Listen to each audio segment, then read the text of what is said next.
Hola, buenas, soy el Gran Maestro Álvaro Alonso y hoy vamos a ver también desde el punto de vista estratégico, como he ido viendo, y de planes y de conceptos más generales, la partida de Praggnanandhaa y Magnus Carlsen. Así que vamos a ir. Magnus optó por la siciliana y honestamente una cosa que hay que tener en cuenta, que creo que Magnus está obviando, se lo está pasando demasiado bien, es que hay una cosa que se llama energía.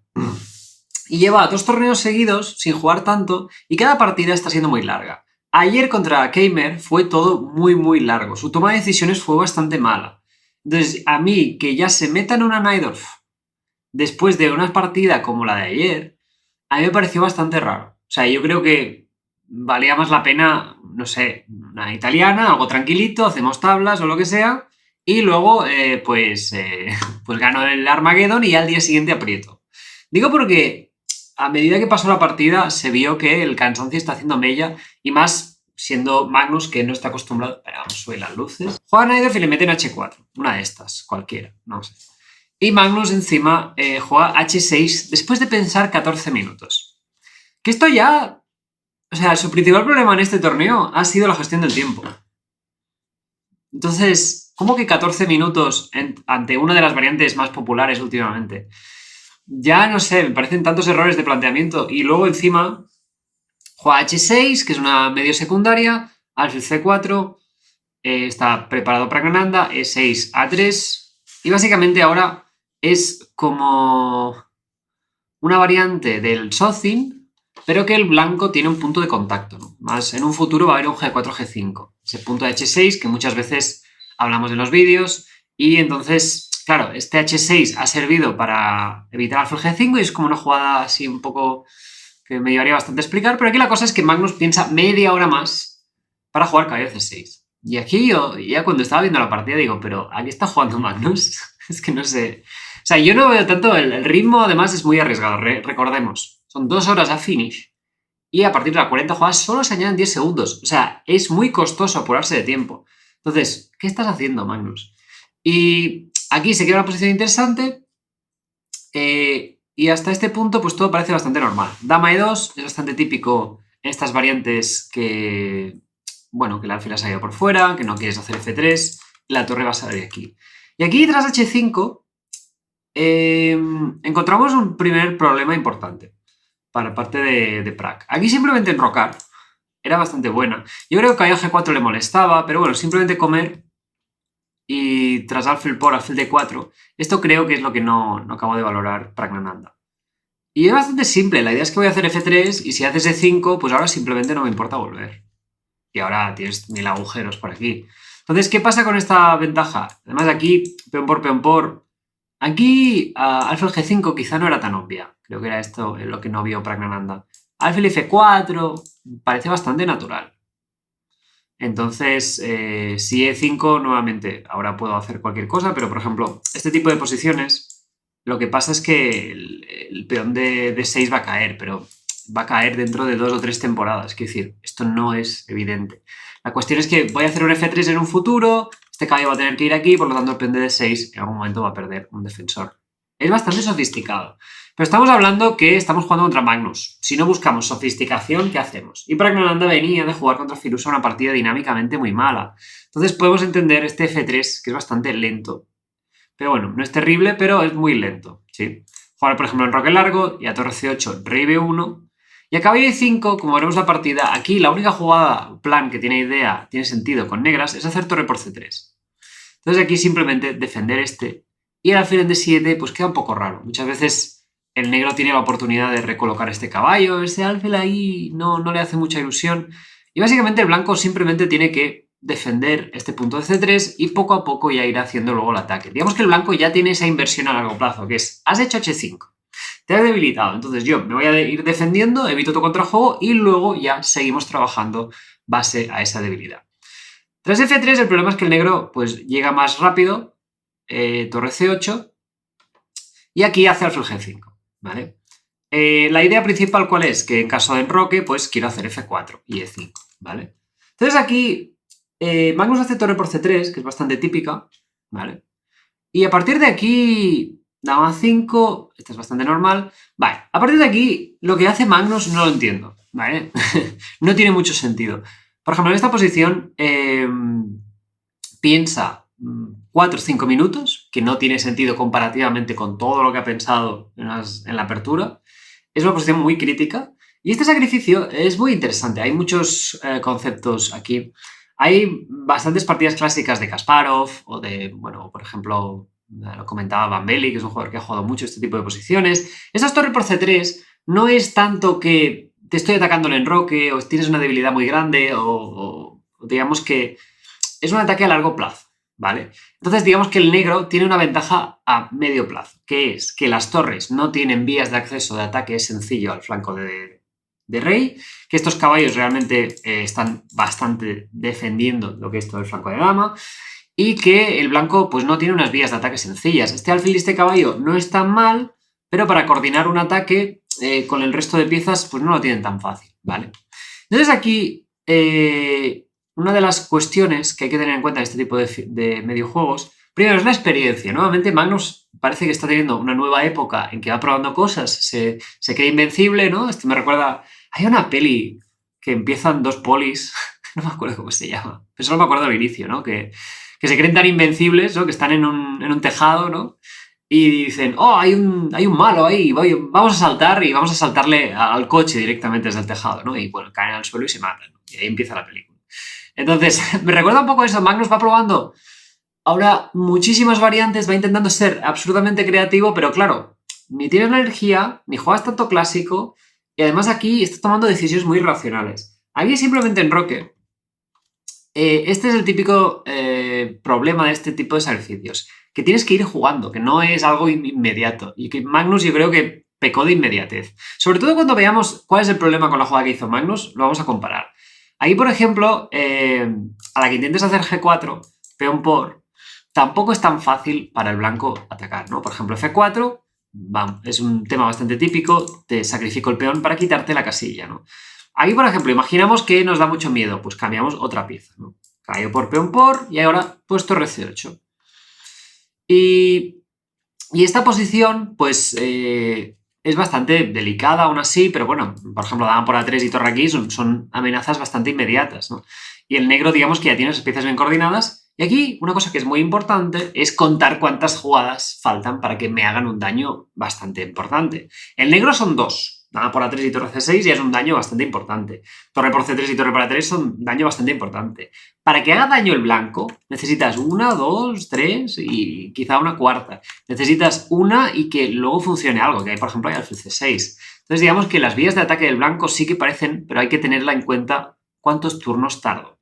¿Qué pasa? Que en esta posición, el negro, claro, con la torre en H8, digamos que el tiempo corre en su contra. Ese sacrificio no vas a hacer nada con la dama sola, ¿no? Entonces, enroque, por ejemplo, alfil C1 para defender un poco, torre C8, y aquí es un poco que es quantity over quality, que me gusta esta frase que he visto por Twitter, que al final es mucho más importante agrupar piezas que no tanto que de qué material están hechos, si son torres, si son caballos, ¿no?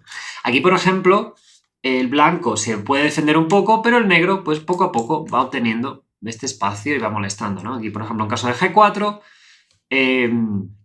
ahora puede ser peligroso, pero tras caballo C4, esos alfiles no juegan, por lo tanto es más difícil para el negro, para el blanco que cree un impacto. ¿Sí? Y las torres les falta espacio. O sea, si por ejemplo comes en H5, aquí, aparte de que ya te estoy debilitando bastante, aquí en algún momento hago caballo por y este caballo, ¿cómo lo quitas realmente? Este caballo y este alfil funcionan muy bien si tiene otras piezas que te liberan estas casillas blancas. Realmente, estos peones de 6 y F7 no es nada fácil. Y las torres, digamos que, fijaos, o sea, aquí, por ejemplo, en esta posición, ¿no? Os dejo varios turnos para colocar las torres donde queráis. No hay una vía de acceso fácil para el blanco. Entonces el blanco tiene que, por fuerza bruta, ir abriéndose, pero claro, aquí que te amenaza un doble, que no puedes, que tengo contraataque, ¿vale? Entonces este delicado equilibrio es muy importante. Aquí, por ejemplo, G5, y ahora torre aquí para defenderse, pues ahora el negro, de hecho, tiene un montón de ideas. Aquí incluso caballo por y luego D5, y ya te estoy empezando a debilitar por todas estas casillas negras. Entonces, todo esto hubiera sido bastante más en el sentido de Magnus, de cómo juega él este tipo de posiciones. Pero me recuerda un poco a su partida con Van Forest, que tenía opciones estratégicas muy lógicas y sencillas y que eran más fáciles y optó por meterse en jaleos que nadie le había pedido. O sea, aquí dama por A3 es absurdamente extraña. O sea, dama por C3 parece un poco más normal, en mi opinión. Y F4 cae aquí, y yo imagino que le molestaba torre H3, pero la cuestión es que tras dama C7, ¿qué es lo importante? Es evitar el siguiente avance de tu rival. El único avance que tiene esta posición es E5. Es la única ruptura. Si F5, E5, y si bien hemos debilitado un poco esta casilla, el negro pues tiene un búnker aquí bastante bueno defendiendo esta casilla. Además el blanco no tiene una vía fácil de acceso a esa casilla. O sea, este caballo tiene que dar muchas vueltas. O sea, ya lo veis, no es nada evidente. Y este rey está bastante abierto. Y estas torres, pues que de momento no sirven para nada, aunque tenga una calidad de más, con todo cerrado. ¿Vale? Esto, por ejemplo, es una consideración muy importante. ¿A qué pasa aquí si E5? ¿Vale? Esta es la línea crítica. Peón por, y si peón por, tengo alfil por A3. Y es mate. O sea, dama por C3, te capturas un peón, debilitas al rival y evitas su plan. Entonces, claro, este dama por A3 es, encima, en 4 minutos, me demuestra que Magnus, no sé, no tiene una sensación de peligro. Ahora de golpe, el blanco hace E5, precisamente para activar las torres, abrir la posición, que es lo que necesita la posición. Y claro, encima hace caballo aquí y ahora tras D5 ya no hay vía. O sea, el blanco consigue hacer E5, consigue abrir las líneas a cambio de nada. O sea, cae H7. Una dama sola contra este rey, que no hace nada. Dos caballos en el flanco de dama, la posición abierta, columna F, columna D, la torre en H8 que tardará un rato en salir. Si te enrocas luego el cae H7, ¿qué va a hacer? O sea, ¿qué sentido tiene? O sea, a mí lo que me flipa bastante es que en esta posición Magnus solo invierte 10 minutos en valorar todo esto. O sea, destruye completamente todos los principios de su posición y solo gasta 10 minutos para ello. Y es que eso es lo que me preocupa más, que no se da cuenta de lo que está haciendo, ¿no? En cambio, piensa 45 minutos la jugada 5 y la 8, creo que es. Entonces, ¿qué sentido tiene? No sé, realmente, y más teniendo en cuenta el ritmo de juego que es de este torneo, ¿no? O sea, entonces si ves que, oye, pues me como este, no tiene F4 y F5, tiro para adelante, que es lo que hace Magnus muchas veces, dices, bueno, y no hay que calcular mucho realmente. Si E5 no funciona y lo vas parando, no sé, no. Y aquí incluso eso, jugar con enroque. Dime que no ves con enroque, pero dentro de dama por A3 y dama por C3, ¿cómo escoges esta jugada? Y tras F4, ahí por ejemplo cae F6 era un poco mejor. ¿Por qué? Porque E5 tengo dama por C3. Esto, bueno, obviamente no es muy obvio, pero la idea es que aquí es un tema bastante recurrente que ese alfil se puede quedar atrapado. ¿Vale? Esto pasa mucho en la Pirc, creo que hay algunas variantes de estas que el blanco parece que gana la pieza, pero justo el alfil se queda enredado. Entonces, claro, todos estos temas dinámicos ya vemos que Magnus, no sé, no los está contemplando, está intentando jugar estático, una posición súper dinámica, no sé, no tiene ningún sentido lo que está haciendo Magnus, aquí en mi opinión.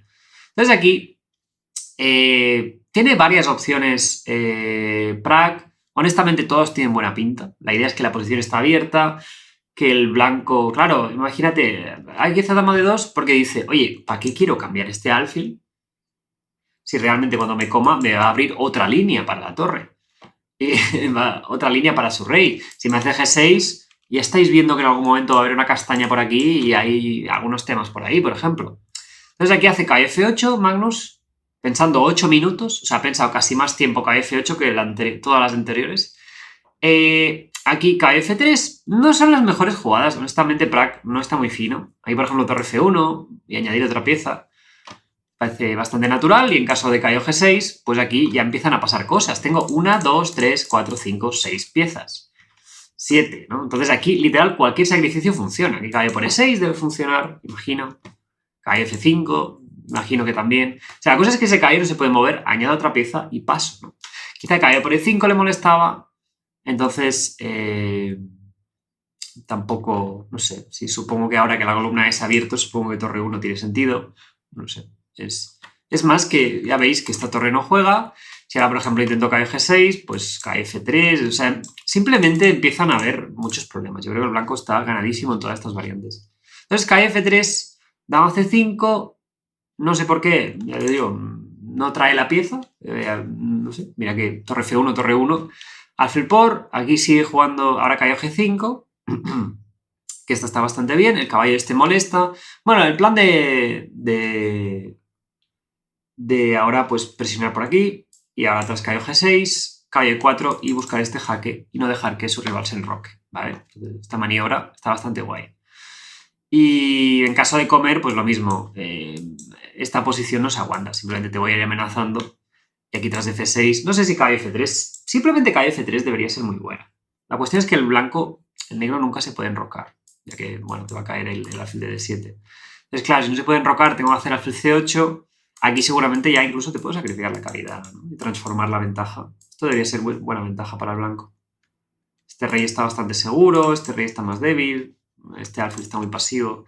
Pero bueno, no sé, al final hizo caballo G6, caballo E4, caballo aquí. Y aquí por fin trae la otra pieza. No sé si F1 tiene sentido, teniendo en cuenta que este está tocado, bueno, que este está defendiendo todo. No sé si torre 1 tiene más sentido.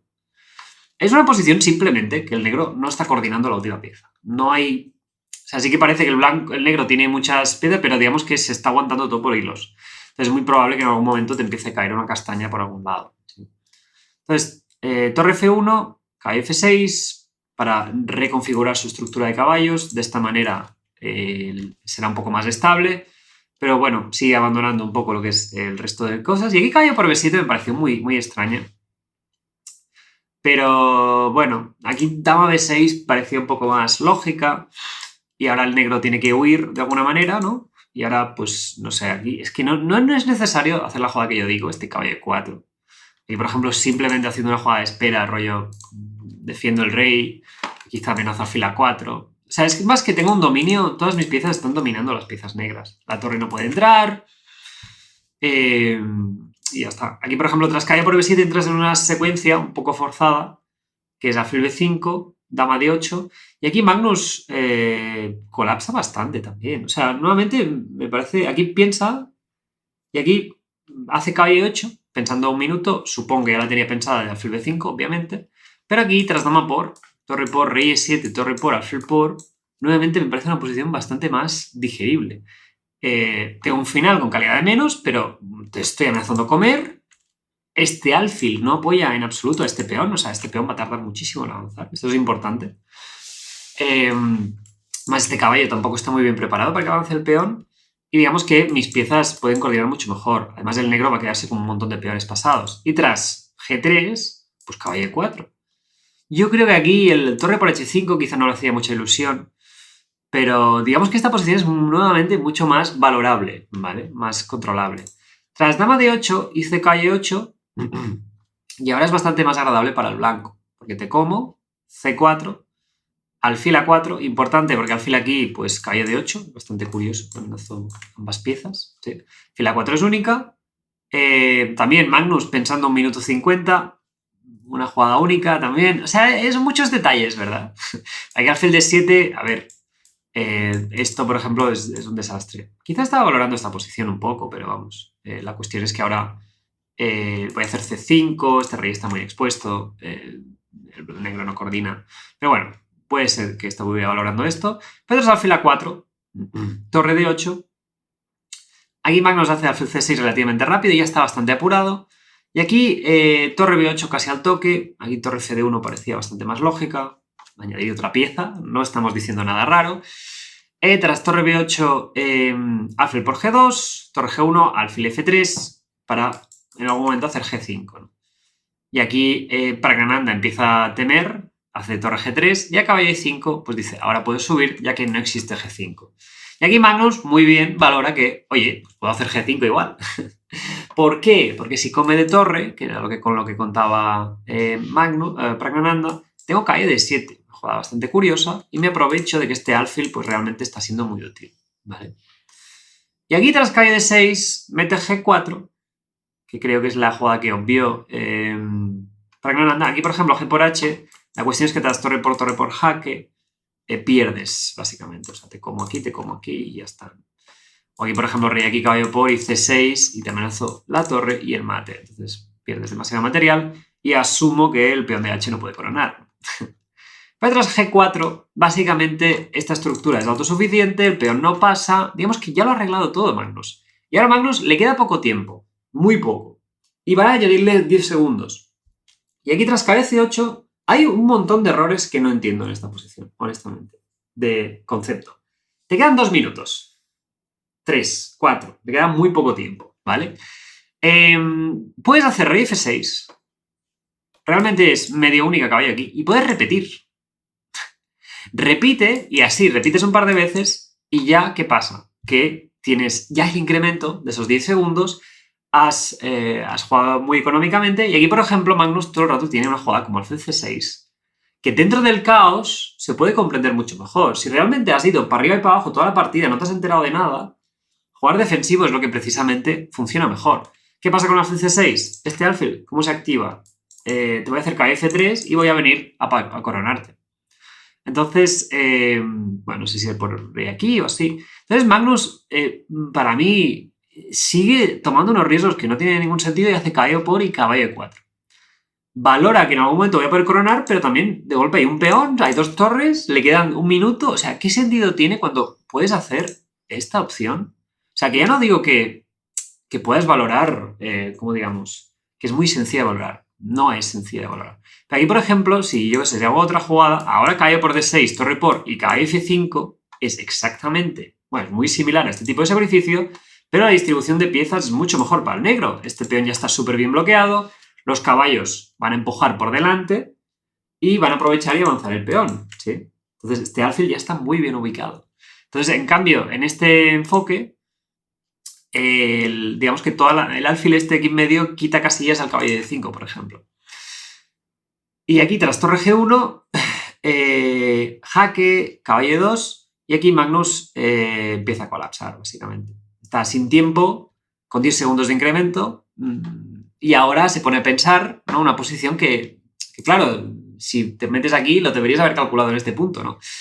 No sé, y mete G3, que básicamente pierde por juego forzado. Caballo F4 era más lógica, porque simplemente evitas que este peón avance y voy a hacer esto. Y ayudas que este caballo pueda ayudar a la defensa. No es nada evidente todo esto, porque aquí, por ejemplo, G3 no es amenaza. O sea, si hago, yo qué sé, una jugada de espera, aquí yo creo que contaba con que esto sea peligroso, pero bueno, aquí también te estoy coronando. Digamos que es una posición súper salvaje, que ambos coronan y que no tiene mucho sentido. Entonces, ¿qué pasa? Que con G3, aquí la secuencia más forzada del blanco era ¡pum! Comer, hacer C6, hacer torre G8 y abandona. Porque yo corono y tú no. Y ya está, se acaba un poco aquí la cosa, ¿no? Caballo aquí, te hago torre por G2, así no puedes hacer caballo G6 y coronar, aunque creo que debe ganar igual. Y ya está. No sé, o sea, me flipa ambos, ¿no? Que es un caos total y este ritmo de juego para mí no tiene ningún puto sentido. Porque es que si luego vas a hacer Armageddon, ya lo hemos dicho en el vídeo anterior, ¿para qué pones a que no puedan, digamos, no rematar, pero que la calidad de la partida tenga que bajar tan dramáticamente? No comentamos la de ayer de Gamer, pero esto me parece, ¿qué es esto? O sea, ves a Magnus y a otro jugando con 30 segundos, jugando un Blitz de una partida lenta súper interesante, que hubiéramos podido obtener unos análisis súper elaborados y nos tenemos que quedar con Magnus perdiendo, que ninguno de los dos dice, no he aprendido nada, he hecho una partida aquí de cualquier cosa. Y aquí eso, juega C6 y aquí Magnus mete rey G7 en vez de calcular G2, que es la primera jugada que habría que calcular, y tras torre por seguramente no ha visto rey G7 aquí. Esta posición es un jaleo, no vamos a simplificar la cosa, pero es que nuevamente lo que quiero destacar es que Magnus ni Praggnanandhaa están valorando la primera jugada que deberían valorar. Praggnanandhaa tendrías que valorar los jaques y luego ver la secuencia más forzada porque, digamos, te da más información en el futuro. Y aquí Magnus igual, o sea, G2 obliga a torre por y ahora si quieres hacer una sutileza, pues hazla ahora. De hecho, ahora tras C7, G1 dama. La cuestión es que aquí dama, pues tengo dama C1 y bueno, luego hay que ver que esto no es nada sencillo, que esta posición no me estás dando mate con negras, ahí con blancas. El rey son tablas, ¿no? Esto obviamente no es sencillo. Pero la cuestión es que con rey G7 en absoluto te ayudas a la causa. O sea, te hago C7 y tras alfil B7 pues simplemente te hago ahí y abandona, ¿no? O sea, Magnus pierde una partida ridícula, la verdad. Varias cosas, no sé. Yo quiero destacar la falta de energía de Magnus. O sea, no puedes gastarte 45 minutos cuando no hay incremento y no habrá añadido la apertura. Jugando Najdorf, cada día jugando aperturas. Ayer juegas una partida larguísima, acabas haciendo. Bueno, de hecho, debería haber perdido ayer. Luego acabas ganando el Armageddon, que no te sirve de mucho. Luego, bueno, deberías haber perdido. Luego estás ganadísimo, no ganas, colapsas. Y luego hoy te metes en una Nidorf y empiezas a improvisar. O sea, no sé, juega E5, haces escuela rusa, juega una partida sólida, gana el Armageddon, si te hace falta. Y luego ya al día siguiente buscas con más energía, pero es que no sé. O sea, yo creo que es un poco eso, el delusional, ¿no? Y luego eso, no hay ninguna decisión lógica en su medio juego. ¿Para qué dejarte meter F4 y 5, que es el único plan activo de Prague? Luego meterse en estas posiciones, luego hay un montón de ocasiones en que, pues, no sé, simplemente calcular y llegar a una posición más simple. Creo que le ha ido con un sesgo hacia posiciones complicadas. Entonces, no sé, tenemos a un Magnus que, bueno, está bajando ya 13 puntos de elo. Y bueno, realmente creo que no ha tenido, o sea, no hemos visto a Magnus con un peor inicio en varios tiempos. Además, colapsando tanto en los apuros de tiempo, no sé a qué está jugando Magnus. En las 3 partidas ha colapsado en los apuros. Con Firuza está igualado y se cuelga todo. Con Cayman está ganadísimo y acaba haciendo tablas. Y en esta, pues también se cuelga absolutamente todo en una posición ganada. Así que no sé, ¿confiáis que Magnus vaya a recuperar? Porque yo me veo muy fuera. Así que nada, gracias por todo y nos vemos en el próximo vídeo.